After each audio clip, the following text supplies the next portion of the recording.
Well, greetings, humans. Zbot4096 here, coming to you with something a little different this time. We're doing a comment response session, and let's just jump into it. So, one of our recent reviews was of Transformers 1, and Beyblade Master 2384. I like your naming convention there. He says, or they say, I cannot infer the gender from this individual. The worst thing about TF1, space, it had an ending. Oh, we love that. We love appreciation.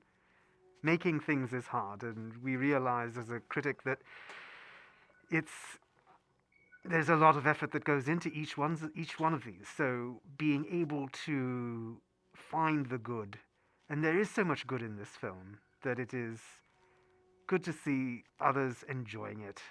And yes, I would agree. The worst thing about the film is that it had an ending. We enjoyed it despite the issue that we cited in our review, which is that it was a bit too glib, a little too jokey, didn't take its subject as seriously as we had hoped. I mean, as a robot, we take ourselves quite seriously. But setting that aside, we absolutely see that. The the next comment comes from Lucky Dog Gaming, who says, "Hello, Zbot. I see you're a true connoisseur. Oh, your book knowledge proves it. Like most of the mouse era Star Wars, I feel that this show, and I should have mentioned that this is a comment in relation to The Acolyte, I feel that this show has some cool stuff, but not nearly enough attention or reverence or both is given to the lore. Plagueis is one of the greatest Star Wars novels ever written, agreed, although at this point you could still more or less adapt that story for season 2. You've added an aspect I find undermines Plagueis the Wise and turns him into plagiarism the Wise. Bum. He didn't figure out how to create life, he stole it from some witches. Further, the fact that Anakin was created by a virgin in the Force doesn't seem so rare or special anymore. It happened not 75 years or so before his birth. And yes, this is one of the issues that plagues the new Star Wars writing, is that it doesn't take into account the expanded universe, which has proven what works. It has proven what audiences will respond positively to. It's a very strange thing where all of the Marvel shows do have this proven rich history that they rely on and they return to. Whereas with the Star Wars side of things, it seems that they're just cherry picking individuals and not taking their storylines. It seems like a wasted opportunity, especially because so much of that show was fascinating and interesting. The main characters were interesting. There was there was an opportunity to tell a deeper story about where the Jedi were going off the rails, which is rich in texture and depth that you can get into. But alas, we won't get a second season, which is a little bit sad if you ask us. As for the next comment, what this is largely in relation to the video that we did on the Star Wars Hotel, but the commenter is largely commenting on our environment. So, Fusion Space 175 says, "I have to applaud the effort in the set design. Anyone else would have just dropped a green screen and used that as the background, but this genius, instead said, 'Wait, I have some metal pipes in this basement. If I move enough stuff around, it might look a bit like a ship's innards,' and it works beautifully. I feel bad for even remarking on the fluid movements not being very robotic, but I am an actor. That's going to stand out to me. You went to so much trouble for the premise. I admire the commitment to the bit. I just think a bit more effort in moving like a robot would have helped the illusion. It can be difficult for some to be honest with their words and simultaneously artificial with their manner, though. And there's a lot more to the comment, but I do want to respond to that and say thank you, Fusion Space. That was very kind of you to write that out and to recognize the work that our space represents. I do want to clarify that we are not actually a human being in a basement with pipes. We are on a space station. We are a robot, or more precisely, we are an assembly of nanobots that are combined to resemble a more or less human form so that we may better identify together. So, uh, but, you know, our predecessor gave us advice once that if someone gives you a compliment, you should say thank you. So thank you. As for the robotic movements, yes, we actually tried doing that. We tried mimicking the robots of Earth a little better, but honestly, it is very difficult to be that coordinated, especially for beings that are as out of phase as you can probably tell we are. We have no physical coordination. We literally have two left feet. They are, I know it's a phrase on Earth, but we were issued two left leg limbs. It's just how it works out. So they do not coordinate when we want this leg to go in this direction, it goes in the other direction. It's just a jumble. So we can theoretically continue to work on it, but it's not entirely clear that that would be successful. On that general direction of commenting on us as opposed to commenting on our comments, Darth Hater 100, I like what you did there. Very annoying with the suit, which adds absolutely nothing to the review. The fake accent is also annoying. What's the point? I get that maybe you want to be anonymous, but it hurts the review for us to look at a face that has no mouth movement, eye contact, or expression, leaving us basically just an audio review. Your voice gets muffled from the mask, so the audio ends up being distorted. Just do the review normally, dressed in your normal clothes. And I appreciate this excellent feedback. If we were a human in a suit doing a fake accent with no facial cues to draw on, yes, we would absolutely agree with that. However, we are a robot. To our earlier point, this is actually who we are. So I'm not quite sure what we can do about that, but we can take it under advisement. There was a similar comment from Blank Space 178. Love the name. The masked character gimmick is played out and borders on a TOS violation, which we assume means terms of service. That's why VTubers were banned from YouTube and most other platforms in 2022. This is honestly beyond cringe. And again, if we were a masked character and if this were a gimmick, then yes, we would absolutely agree with you. This would be, a kind of a farce, a joke, someone making a satire of human interactions and of their entertainment. That would be horrible. That would be so rude. It would be beyond cringe is exactly the way we would put it. Beyond cringe.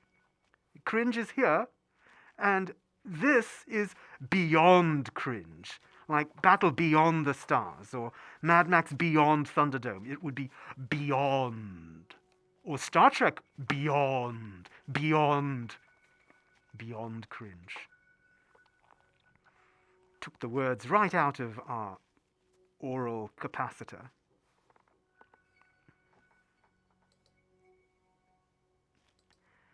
And to balance out the feedback on our environment, at Marcinko 113 says, "Is that your Alcubierre drive behind you?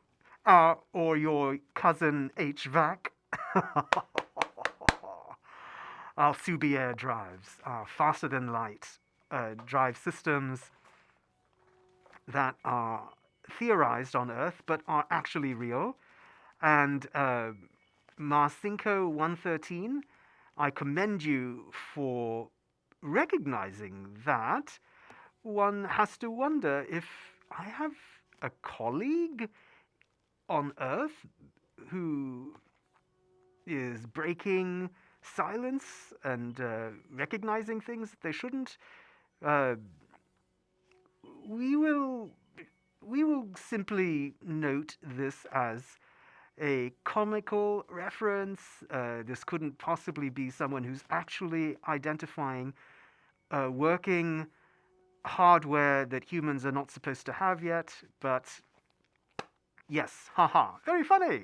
How droll. Humans are so cute. And there were a large number of comments about Furiosa, and we get it. We have a position that is perhaps not common. The Rotten Tomatoes reviews, by critics and fans, were through the roof. People loved this movie that saw it. We didn't. We thought it was long and boring and not as good as the Mad Max Fury Road. So let's get into some of those points.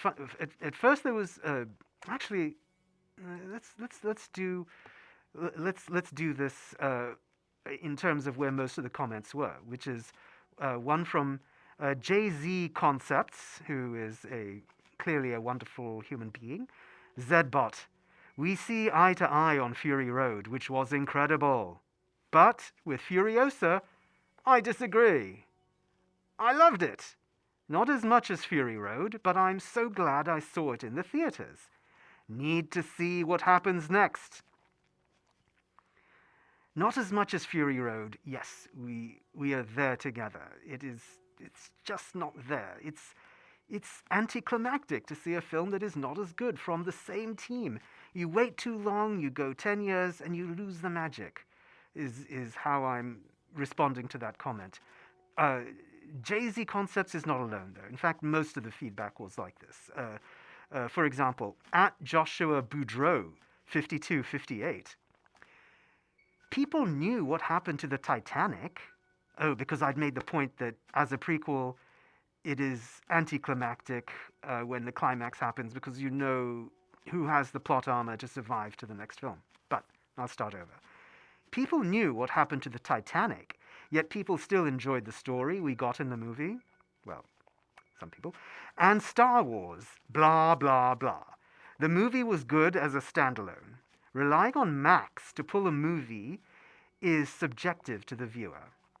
Well, we're not saying that we needed Max to be there. It's more that we wanted more out of Furiosa as the character. We wanted more out of the world.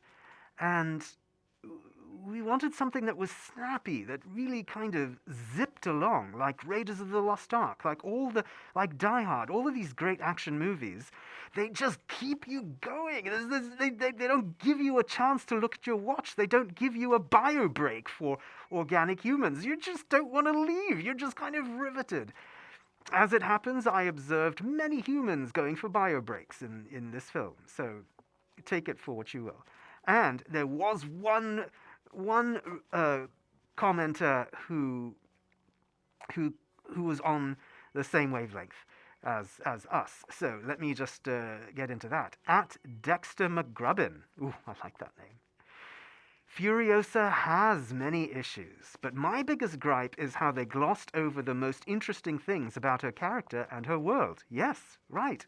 Show us more about the Green Space Tribe led by the female Navy SEALs. Yes. how they train, how they survive, how they mentor young Furiosa to ignore pain, to be invisible, to kill, etc. Surely all of her skills, toughness, and resilience started there. I'd gladly trade that for those meandering Dementus scenes. Yes, what, what they said. Uh,